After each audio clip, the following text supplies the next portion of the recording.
let's talk about Les Mis since we already mentioned it. There's a couple. This one I'm going to show you. There's a couple of. Everyone mentions like one little thing. So let's we can see what they say.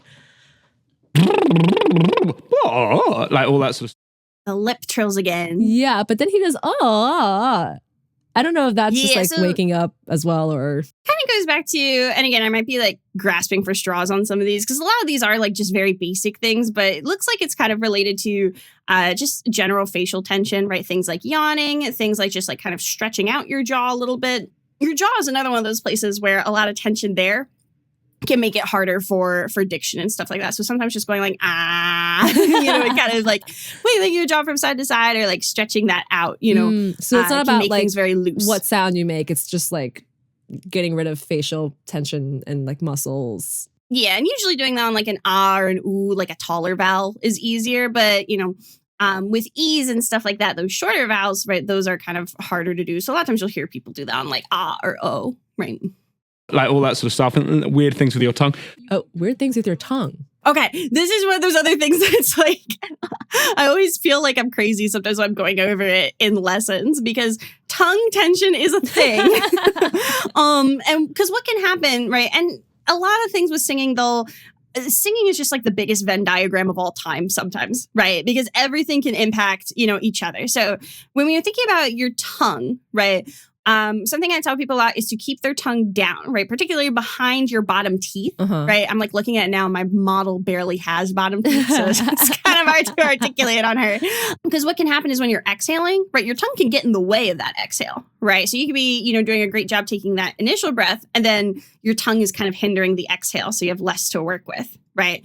But it can also affect, we already kind of talked about diction there. If your tongue's in the middle of your mouth, right, you may have a harder time finding that resonance, right? Again, it's getting in the way there. But also if your tongue is too tense, right, that can make it so that we're sometimes, over articulating, right? That can also relate to tension in like your chin or your jaw. And it can also just make it harder to open up and keep your tongue down in general, right? A lot of times if people like, they'll have their tongue down like at the start and then it slowly starts lifting up, that might mean their tongue is tense, right? Or if it's, just too still in general, then sometimes we get issues of people under enunciating, right? Where sometimes people get so paranoid that they're over enunciating, they then overcorrect and their tongue doesn't move at all, right? So it's one of those things where you have to find that happy medium of keeping it down, right? But it might move a little bit. You want it to move a little bit. You just don't want it to move a lot of it. Right. Oh, that's so interesting. I feel like I've done warm-ups like for most of my life. I've never thought about like physical warm-ups.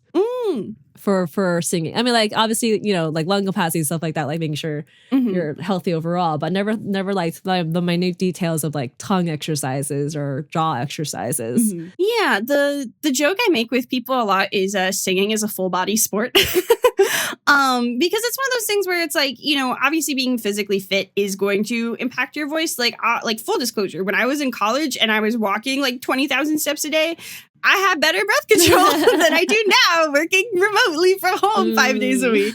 But also just things like, just stretching beforehand. Literally just stretching out your back, right? Stretching out your arms, stuff like that. Because it all kind of like relates to your back in a way, So don't be afraid to like, and that also goes back to like the shake it out, that we talked about with the High School Musical one, right? It's just alleviating tension, right? You don't want to be stressed while you're singing. And of course, that's really hard to do. So sometimes you have to trick your body into not being stressed. Right. Oh my gosh. I feel like the minute I have a mic in front of my face, it's just, there's a stress. Yep. Yeah. It's so weird because like, even for me, like I, sing all day long. I'm demoing stuff for people all the time, but then I go to sit down and record and I'm like, so it's definitely. Yeah. You hit that red button and it's just like, I don't know anything anymore. Yeah. And I think it's like one of those things where it's so easy to like put pressure on yourself when you're recording. And it's like I have some students who prefer to record with me because if they record by themselves, they'll like get in their head about like one specific take, right? Because that's the downside about the recording stuff, right? Is you can take as many takes as you want and get quote unquote the perfect take. Bad news, the perfect take doesn't exist. So a lot of times people will get like hyperfixated on like one specific take and we'll do it over and over and over. And then their voice gets tired and they can't progress. So sometimes having another person there while you're recording to just be like, hey, let's take a break, let's move on, can be really helpful. And I have to kind of, remind myself to do that. Sometimes my fiance will hear me across the hall, do the same like 8 lines or the same line like 8 times. And he'll be like, are you doing a harmony guide? And I'll be like, no, I'm recording. And he'll be like, okay, take a break. So I'm doing a harmony guide that's like, okay. But sometimes I need him to be the kind of coach for me.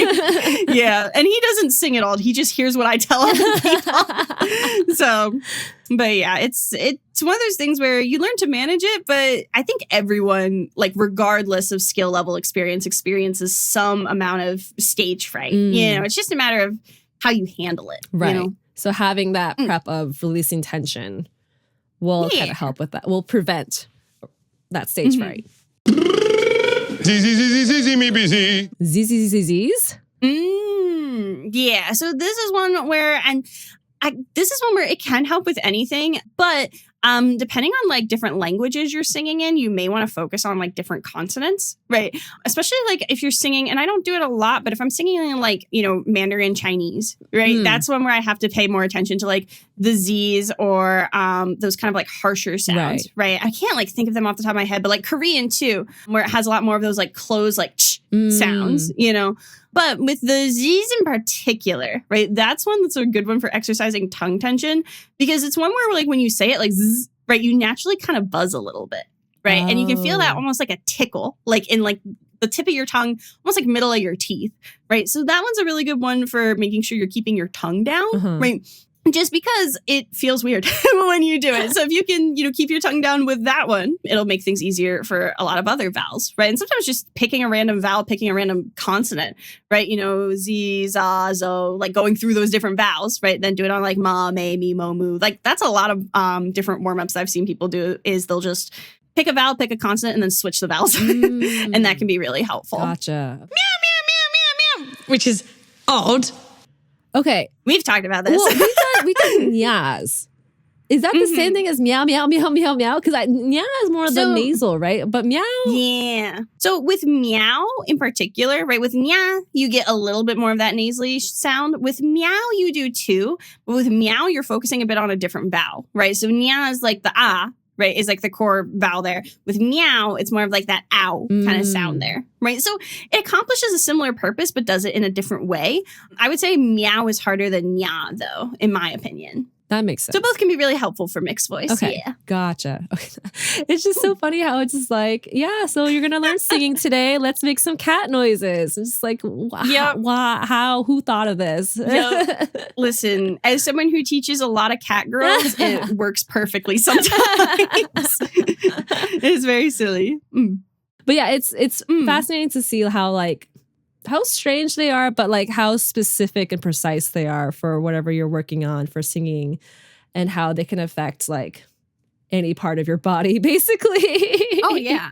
Yeah, it's definitely, you can get like really, really specific. And that's why I try to like think about with warm-ups is I have a lot of people where they'll use like the same like 5-minute warm-up video all the time. And that's not inherently, like those warm-ups might not inherently be bad, but if you're not mixing them up, you may not be warming up to what you're working on, right? So like if you're doing something that, a warm-up that goes super, super into your high range, but the song doesn't use that high range, right? Maybe it uses your lower range instead, then think about, warming up your lower range, right? So that's something I try to teach people is think of warm-ups as like tools in a toolbox. You're going to pick the thing that you need to address it, right? I'm not going to get a drill for like hammering in a nail, Right.